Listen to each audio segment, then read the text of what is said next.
کی सबसे बड़ी विकेट गिरने को तैयार। जराए के मुताबिक मरकजी रहनुमा असद उमर ने पार्टी को खैराबाद करने का फैसला किया है।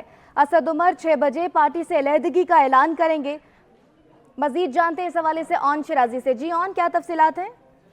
जी देखें, बिल्कुल पाकिस्तान तहरीक इंसाफ के मुख्तलिफ रहनुमा जो हैं वो पार्टी से अपनी राह अलग किए जा रहे हैं। अब सबसे बड़ी विकेट जो पाकिस्तान तहरीक इंसाफ है उसकी गिरने का इम्कान है और पाकिस्तान तहरीक इंसाफ के सेक्रेटरी जनरल असद उमर पार्टी से अलहदगी इख्तियार कर रहे हैं। जरा ये बता रहे हैं कि असद उमर 6 बजे नेशनल प्रेस क्लब इस्लामाबाद में प्रेस कॉन्फ्रेंस करेंगे और उस प्रेस कॉन्फ्रेंस की तमाम इब्तदाई तैयारियां मुकम्मल कर दी गई हैं।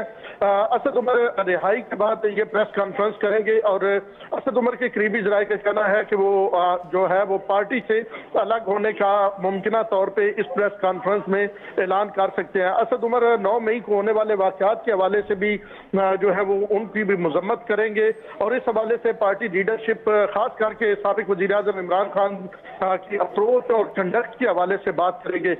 तो असद उमर इमरान खान के उन चंद साथियों में से हैं जिन पे वो बहुत ज्यादा एतमाद करते हैं और इमरान खान के बाद पार्टी के सेक्रेटरी जनरल का ओहदा सबसे अहम है। तो असद उमर अगर तहरीक इंसाफ से अपनी राह जुदा करते हैं तो ये एक बड़ा सेटबैक होगा पाकिस्तान तहरीक इंसाफ के लिए। इस हवाले से हमने पाकिस्तान तहरीक इंसाफ के मुख्तलिफ रहनुमाओं से राब्ता करके उनके मौक़िफ़ लेने की कोशिश की है, लेकिन अभी ताहाल तहरीक इंसाफ का कोई भी रहनुमा इस मामले पे अपना मौक़िफ़ नहीं दे रहा है।